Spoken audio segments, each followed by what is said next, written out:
Masih ada satu lagi? Silakan. Ya, terima kasih. Biar sekaligus dijawab nanti mohon izin. Kepada 5 saksi fakta. Tadi dari keterangan 5 saksi fakta, hampir semua menyatakan katanya dari call center, tidak mengalami dan tidak melihat sendiri.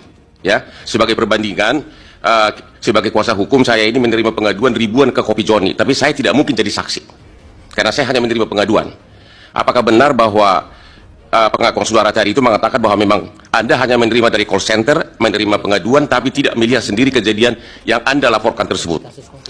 Yang kedua, kepada saudara Mirsa yang di sini datang rupanya dalam kapasitas sebagai LBH, Anda mengadu tentang pencalonan Gibran.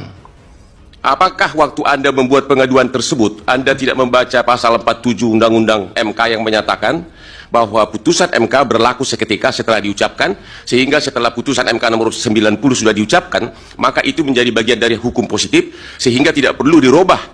Sudah berlaku dia tanpa harus menunggu dirubah peraturan PKPU. Pertanyaan terakhir, satu lagi, 2 lagi terakhir. Kepada pertanyaan saksi kelima, yang perbedaan masif antara calon legislatif dan calon pilpres.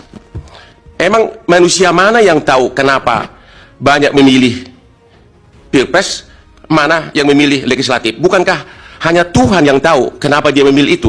Itu nggak bisa ditanyakan kepada siapapun. Pertanyaan saya, kepada siapa Anda menanyakan kenapa dipilih lebih banyak memilih pilpres sedangkan legislatif sedikit? Dalam posisi apa orang itu menjawab? Pertanyaan terakhir, dari ini terulang lagi kepada saksi nomor 1 sampai 5, apakah semua kejadian-kejadian yang Anda laporkan ini, Anda bisa tahu nggak bahwa kepala desa misalnya akhirnya berubah, mempengaruhi mempengaruhi suara di pilpres? Anda kan tidak tahu apakah kepala desa itu akhirnya memilih 02 atau tidak. Semua hanya berdasarkan asumsi, sedangkan Anda di sini saksi fakta. Terima kasih. Silakan Pak Mirsa, dijawab yang terkait, yang bisa dijawab atau tidak, jangan dipaksakan malah nanti menjadi berbohong pula.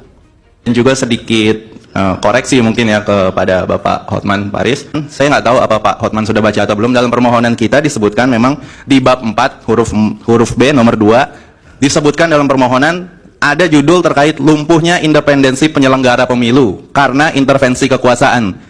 Lebih rincinya lagi disebutkan dalam halaman 40 yang mulia, terkait. Mohon dijelaskan dulu maksudnya permohonan kita maksudnya siapa? Karena ini saksi olehnya dia. Permohonan siapa maksudnya dia?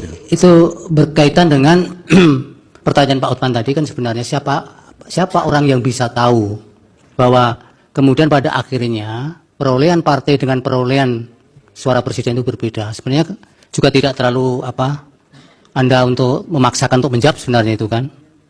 Itu saja, tapi memang kemudian tidak relevan kalau kemudian Anda membawa permohonan itu. Dijawab saja. Kalau soal itu kan, sedikit juga menambahkan bahwa dalam bab 4 tersebut dijelaskan tentang lumpuhnya independensi. Jadi kita juga membahas terkait lemahnya pengawasan. ya, itu kan kesimpulan. Bapak tidak perlu kesimpulan. Ya. Karena Bapak saksi. Ya, statusnya sebagai saksi dia. Saksi itu hanya apa yang dilihat, dirasakan, diketahui, tidak boleh berpendapat, berkesimpulan.